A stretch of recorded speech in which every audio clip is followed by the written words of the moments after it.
ratsina de tsaina tsisy afatsikiana fomba ratsy makamamy fahotana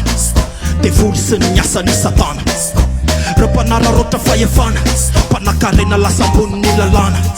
mipitsara sy mimpanao kolikoly toka gasy sy ny resaka rongony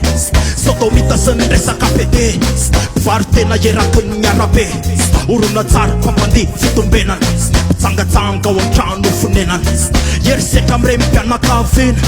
fanolanana anao zaza tsy ampitona zanaka mampitondra azo fitsalena fotoana lalina amy zavampona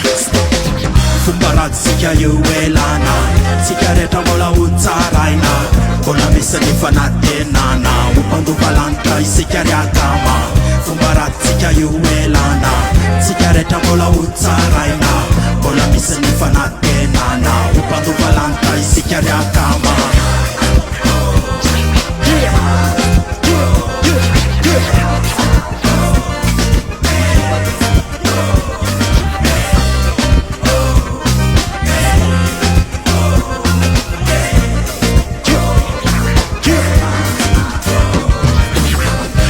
kera fakalana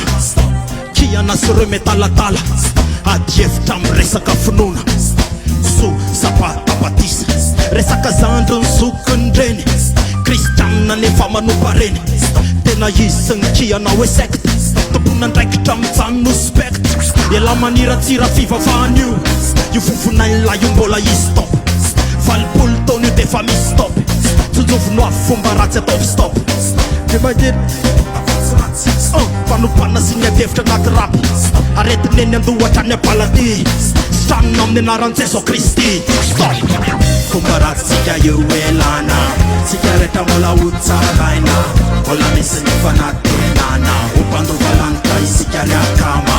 fomba ratsika eo elana tsika rehetra mbola ho tsaraina mbola misy ny fanatenana ompandova lanitra isika riakama